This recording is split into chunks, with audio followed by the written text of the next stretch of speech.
বাহ, খুব সুন্দর সাজানো হয়েছে কিন্তু। আর একটু মাল হইলে দোকানটা ভরাট লাগতো। হ্যাঁ আসবে, এই সপ্তাহের মধ্যে আরো কিছু মাল আসবে। মা কল দিছে। ও, ওই ওই জিনিসগুলি গোছা না।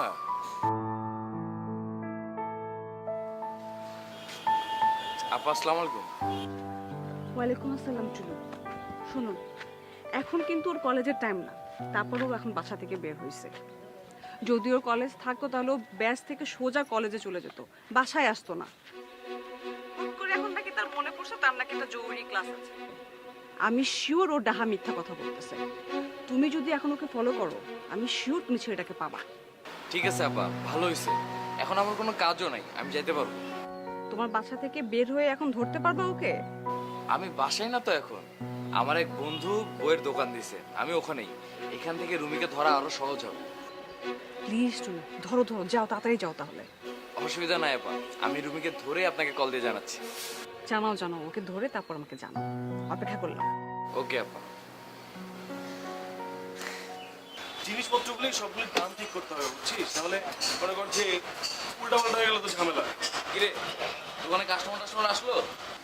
না, কেবলই তো খুললাম। ঠিক আছে, তাহলে আমাকে ভালো দেখে দুটো কলম দে, আর দোকানের প্রথম কাস্টমার হিসেবে আমার নামটা লিখে রাখ। আচ্ছা ঠিক আছে, দে। দাম কত এটা?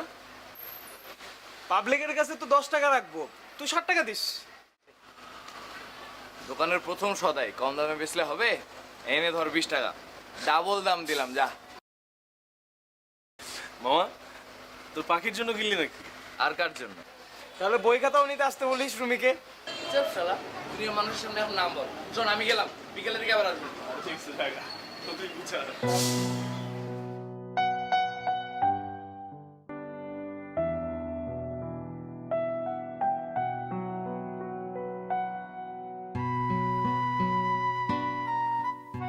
ওঠেন।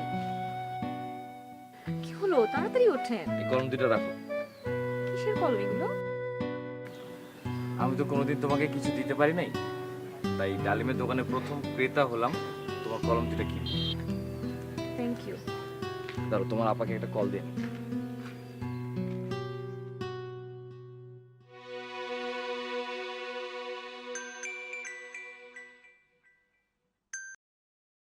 হ্যাঁ টুলু, বলো।